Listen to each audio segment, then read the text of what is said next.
Alors, toujours dans la connaissance de soi, on va s'intéresser aux valeurs. Pourquoi? Parce que les valeurs, c'est ce qui va nous permettre de mieux nous comprendre et aussi de mieux comprendre les autres. Et en fait, mieux nous comprendre et mieux comprendre les autres, c'est ce qui va nous permettre aussi de mieux nous réaliser et donc de mener une vie épanouie. Bon. Avant d'entrer dans les détails de ces valeurs, on va déjà commencer par une définition des valeurs. Les valeurs sont en fait des principes ou bien des croyances profondes auxquelles on s'attache et qui vont en fait définir notre capacité à différencier ce qui est bien de ce qui est mal. C'est une sorte, si vous voulez, de repères qui vont déterminer nos choix et qui vont orienter à la fois nos actions et nos comportements. Les valeurs, c'est ce qui nous anime et c'est ce qui nous motive pour aller de l'avant et pour entreprendre. Et en fait, ces valeurs vont constituer une sorte de socle de confiance en soi. J'aimerais aussi rappeler une chose importante, c'est que les valeurs, c'est ce qui nous lie, ou bien c'est ce qui nous rassemble à d'autres personnes, essentiellement des personnes qui partagent, on va dire, plus ou moins les mêmes valeurs que nous. Et là, je parle bien sûr tant au niveau personnel que professionnel. Mais là, il va falloir faire très attention parce que qui dit partager les mêmes valeurs ne dit pas forcément qu'on a les mêmes valeurs. On peut avoir des valeurs en commun avec des personnes, mais jamais les mêmes valeurs. C'est rare d'avoir les mêmes valeurs qu'une autre personne. Et même quand on a des valeurs en commun, il est fort probable qu'on ne leur accorde pas le même intérêt. C'est pour vous dire tout simplement que nos valeurs sont personnelles. Et de ce fait, quand on entre en relation avec d'autres personnes, il va falloir apprendre à relativiser. Relativiser, c'est-à-dire ne pas donner une dimension généralisée à ces valeurs. C'est-à-dire ne pas penser que les autres avec lesquels j'entre en relation ont forcément les mêmes valeurs que moi. Parce que si on ne relativise pas, automatiquement on pourrait aller vers ce qu'on appelle le conflit de valeurs. Alors qu'est-ce qu'un conflit de valeurs? Bon, là je vais vous donner un exemple pour vous mettre en situation et pour vous rapprocher beaucoup plus du sens de ce conflit de valeurs. Bon, imaginez que vous voulez faire quelque chose, vous voulez entreprendre quelque chose. Rappelez-vous, tout à l'heure, on a défini les valeurs comme étant cette capacité à différencier le bien du mal. Et donc, vous voulez faire une chose que vous estimez bien. Mais une personne de votre entourage, ça peut être votre famille, ça peut être vos amis, vient vous dire, voilà, moi je ne suis pas d'accord, en fait, cette entreprise, cette chose que vous voulez faire, c'est une chose qui est, on va dire, mauvaise, qui est mal, c'est une mauvaise idée. Donc là, si vous êtes une personne qui a un fort attachement à ses valeurs, qui a ce socle de confiance qui est fort et donc qui est déterminé, vous allez de l'avant et donc vous allez réaliser votre entreprise. Parce qu'au fond de vous, vous allez comprendre que cette personne, quand elle vous dit votre entreprise, c'est une mauvaise entreprise, en fait, qu'est-ce qu'elle fait? En fait, elle projette ses propres valeurs sur vous-même. Et là, c'est l'erreur à ne pas faire. Pourquoi? Bon, dans les capsules qui vont suivre, on va arriver à la notion de communication, on va arriver à une notion dans la notion de communication qui est l'empathie et qui veut dire tout simplement le fait de se mettre à la place de l'autre. Donc quand je réfléchis, quand je raisonne, je dois me mettre à la place de l'autre et donc je dois prendre en considération tous les éléments qui conditionnent cette personne et notamment ses valeurs. Donc ce qui est bien pour moi ne l'est pas forcément pour les autres et donc là il va falloir faire cette différenciation et donc relativiser comme je disais tout à l'heure. Alors à ce niveau, qu'est-ce qu'on doit retenir? Bon, d'abord il faut retenir, comme je disais tout à l'heure, que nos valeurs sont personnelles. Aussi il va falloir retenir qu'on n'a pas les mêmes valeurs. Et en troisième lieu, il va falloir retenir aussi que les valeurs ne sont pas toutes universelle. Surtout quand on entre en relation avec des personnes qui n'appartiennent pas à la même société, à la même culture. Donc, comme je disais tout à l'heure, il va falloir relativiser parce qu'on n'a pas forcément les mêmes valeurs ou les mêmes croyances. Et heureusement, comme on dit en arabe, l'khtilaf rahma. Et d'ailleurs, c'est la raison pour laquelle il va y avoir, on va constater une différence d'opinion et une différence d'action. Et enfin, je pense qu'il faut retenir que nos valeurs vont pouvoir déterminer, comme je disais dans l'introduction, notre compréhension de nous-mêmes et notre compréhension des autres.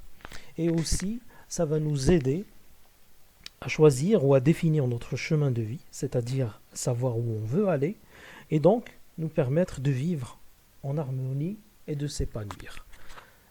Mais là, c'est une question qui est un peu délicate, parce que vivre en harmonie avec nos valeurs et s'épanouir n'est pas une chose facile. Alors vivre en harmonie avec ses valeurs ou en conformité avec ses valeurs suppose déjà que la personne connaisse ses valeurs, mais surtout qu'elle agisse en fonction de ses valeurs. C'est-à-dire qu'il ne suffit pas uniquement d'avoir des valeurs, mais il va falloir agir, parler, communiquer. Enfin, tout ce qu'on va faire doit être en concordance avec ses valeurs. C'est ce qu'on appelle l'alignement.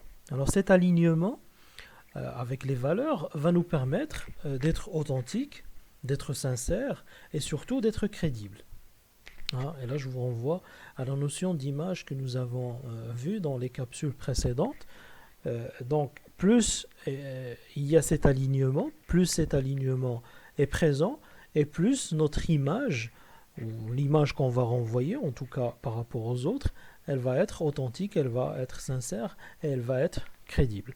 Et quand on agit en conformité, quand il y a cet alignement, en fait, ça va se répercuter non seulement sur notre image, mais aussi sur l'autre personne, parce qu'on va ressentir une certaine satisfaction, et cette satisfaction va conduire, ou va alimenter notre estime de soi et notre confiance en soi, et ce qui va nous amener, bien entendu, à cet épanouissement dont on a parlé. J'aimerais enfin terminer cette brève présentation des valeurs par un constat, c'est que certaines personnes ne sont pas alignées avec leurs valeurs. Et en fait, cette absence d'alignement est due à plusieurs facteurs. Donc déjà, ça peut être, on va dire, une méconnaissance des valeurs, c'est-à-dire que ces personnes ignorent carrément leurs valeurs ou ne leur accordent pas beaucoup d'intérêt. En deuxième lieu, ça peut être une peur de prendre le risque pour vivre selon ses valeurs. Je vais vous donner un exemple. C'est le cas par exemple d'une personne qui cherchait un emploi, mais qui ne trouve pas un emploi en concordance avec ses valeurs. Et donc à un moment donné, elle est obligée d'accepter un poste, d'accepter un emploi qui va à l'encontre de ses valeurs. Avec le temps, bien sûr, cette personne, c'est sûr que son esprit va la travailler, c'est-à-dire à chaque fois elle va se remettre en cause, elle va pas vivre tranquillement, elle va souffrir en quelque sorte.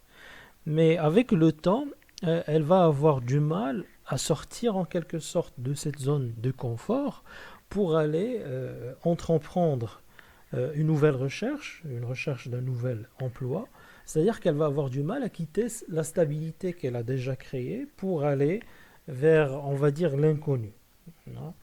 Et donc cette peur va la conduire à maintenir le poste qu'elle a, sachant que ce poste est en contradiction avec ses valeurs. En troisième lieu, il y a une autre raison qui est relative cette fois-ci à notre ego. Des fois, notre ego va nous pousser à donner une image qui en fait n'est pas la vraie image que nous avons.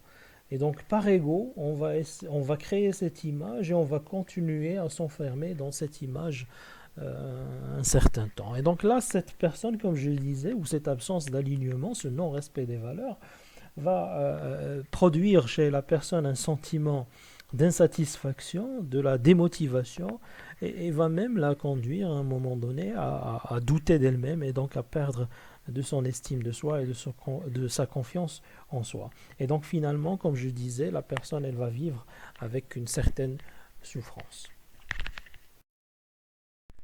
Alors enfin, je vous invite à faire l'exercice suivant. Donc comme vous le constatez sur la diapositive, vous avez une liste de valeurs. D'ailleurs sur Internet, vous pouvez trouver d'autres listes plus importantes si vous voulez.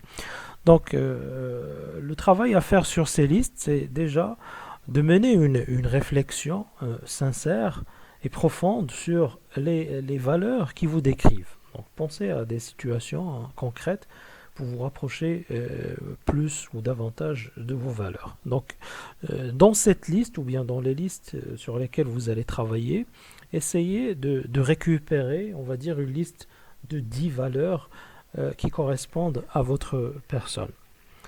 Et après cette étape, le travail à faire, c'est de filtrer en quelque sorte ces valeurs, c'est-à-dire la liste de 10 valeurs que vous aurez établies. Vous allez la réduire encore une fois pour ne garder, on va dire, que 5 valeurs. Mais cette fois-ci, vous allez devoir aussi les classer par ordre décroissance, c'est-à-dire vous allez mettre en premier lieu la valeur la plus importante pour vous, puis la deuxième, puis la troisième, et ainsi de suite. Et quand vous aurez établi cette liste de 5 valeurs, vous allez réfléchir, comme je disais tout à l'heure, d'une manière approfondie, à la question suivante. Est-ce que cette liste, c'est-à-dire est-ce que ces 5 valeurs que vous aurez choisies, sont les valeurs qui vont vous permettre ou vous mener à la vie que vous imaginez? Pourquoi cette question?